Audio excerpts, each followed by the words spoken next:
नमस्कार, आपका स्वागत है मन की आवाज़ न्यूज़ में। मैं अमृत सैन और आप देख रहे हैं मन की आवाज़ न्यूज़। हम पहुंच चुके हैं गुजरात के बनासकांठा ज़िले में धानेरा तालुका, जो गुजरात में तालुका कहते हैं, वहां पर अनापुर गांव में।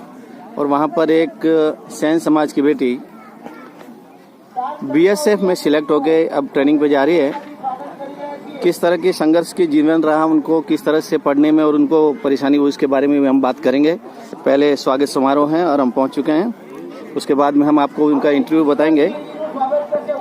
आप देख सकते हैं भारी संख्या में समाज बंधु, गांव के लोग सभी आए हुए हैं और सबका स्वागत हो रहा है। देखिए, ये हैं रितुबेन मानाबाई उर्फ बगाबाई गोहिल, सैन समाज से हैं और इनका स्वागत हो रहा है। अब देखिए,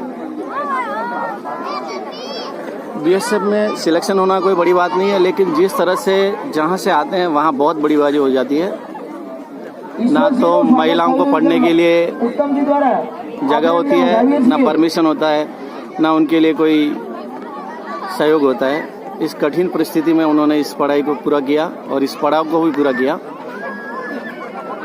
आगे की पूरी कहानी हम आपको स्वागत समारोह के बाद में बताएंगे और उनसे रूबरू होकर उनका साक्षात्कार जो होगा वो भी हम आपको सुनाएंगे। बने रहिए हमारे साथ में।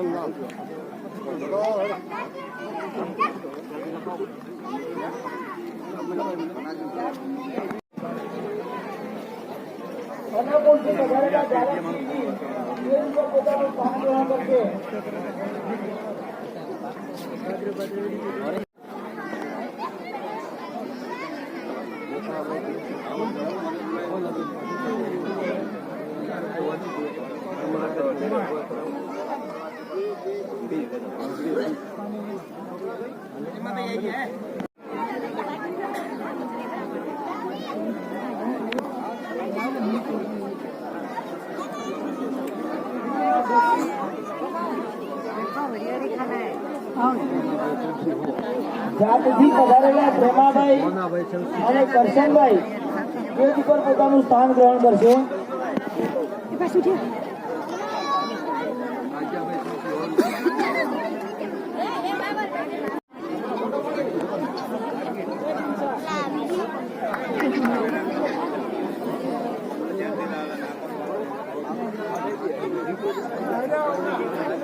સાચી યુવાની આ રીતુબેને આપણને બતાવી છે કે દેશની સેવા માટે આજે 20 વર્ષની બાળા જઈ રહી હોય ત્યારે આપણા માટે ગૌરવની બાબત બીજી કઈ હોઈ શકે।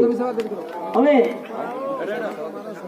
અનાપુર છોટાથી પધારેલા બળવંતસિંહજી, અનાપુર ગઢ ગામનું ગૌરવ કહી શકાય અને સમગ્ર નારી જાતિમાં પણ ગૌરવ કહી શકાય। અને મારી શાળા નથી પણ અનાપુર ગઢની શાળાનું પણ ગૌરવ કહી શકાય। લોકો મારી શાળા કહે છે, મારી શાળા કહે છે। શાળા મારી નથી, શાળા અનાપુર ગઢની છે અને અનાપુર ગઢની શાળામાં જેણે અભ્યાસ કર્યો છે, જેને મેં ભણાવી છે, એ ઋતુબેન નાઈને ખૂબ ખૂબ દિલથી અભિનંદન આપું છું। અને અનાપુર ગઢની શ્રી કલ્યાણાનંદ વિદ્યાલયનું નામ ભારતભરમાં જેને રોશન કર્યું છે અને એક બીએસએફના જવાન તરીકે જેને ભારતની સરહદોની રક્ષા કરવાની છે, જેને ભારતની સુરક્ષાની જવાબદારી દેશ જેના કંધે મૂકવાનો છે, એ સુરક્ષાના એક જવાન તરીકે આ બેને આ ગામમાંથી જે જવાબદારી ઉપાડી, બચપણમાં જ્યારે મારે ત્યાં ભણતી ત્યારે ક્યારેક હું એને પૂછતો કે રીતુ તારે ડાન્સર બનવું છે કે સૈનિક બનવું છે, ત્યારે મને કહેતી કે સાહેબ મારે તો લશ્કરમાં જવું છે।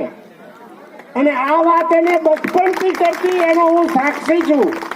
અને આજે એને લશ્કરમાં જઈ અને લશ્કરની પોતાની પ્રથમ કક્ષાની જે તાલીમ આવે, કારણ કે લશ્કરમાં નોકરી એમને મળતી નથી, લશ્કરમાં જ્યારે સરકાર લશ્કરના જવાનને પસંદ કરે ત્યારે એની 6-12 મહિના ટ્રેનિંગ હોય છે. એ ટ્રેનિંગમાંથી સફળ થઈ અને બીએસએફના જવાન તરીકેની સંપૂર્ણ કારકિર્દી શરૂઆત કરવા માટે જ્યારે ઋતુ જઈ રહી છે ત્યારે એને ખૂબ હૃદયથી ઉમળકાભેર આશીર્વાદ આપું છું. નાઈ સમાજ એક નાનકડો સમાજ, એક ગરીબ સમાજ, અને સમાજમાં પણ બધા સમાજોને સાચવીને, બધા સમાજોને ન્યાય આપીને, બધા સમાજોનું માન આપીને પોતાનું માન મેળવનારો સમાજ. એ સમાજમાંથી આ દીકરી જ્યારે એક લશ્કરના જવાન તરીકે ગઈ હોય ત્યારે નાઈ સમાજને પણ હૃદયપૂર્વક દિલથી અભિનંદન આપું છું. અને ઋતુને ખાસ અભિનંદન આપું છું કે તે અનાપુર ગઢની આ કલ્યાણાનંદ વિદ્યાલયનું નામ રોશન કર્યું છે.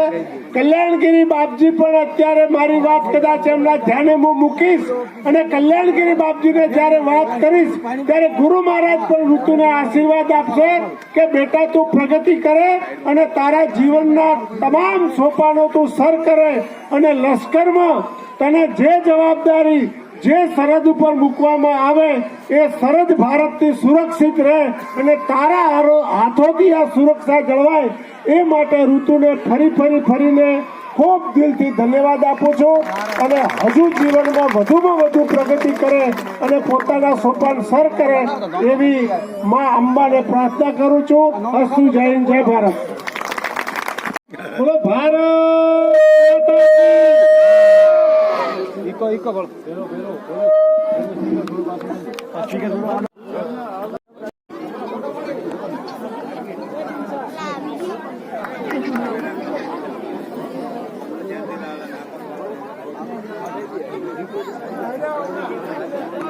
ધીરાભાઈ ગોહિલ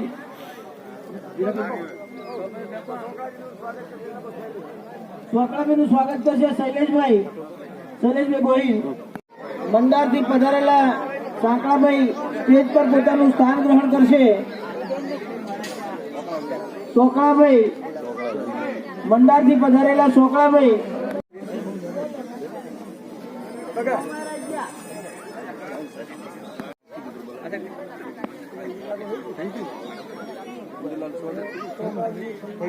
ઉપસ્થિત છે એમને વિનંતી કે તેઓ સ્ટેજ ઉપર પોતાનું સ્થાન ગ્રહણ કરશે. ધીરાભાઈ ગોહિલ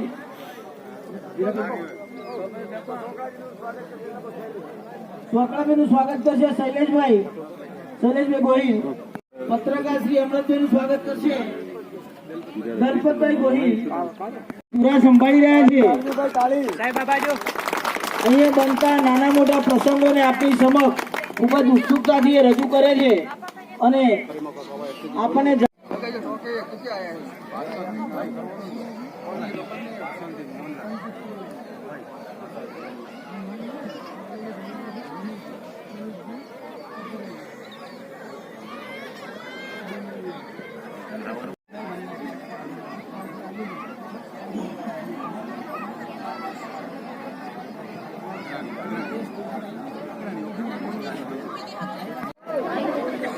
બોલો ભારત માતા કી જય.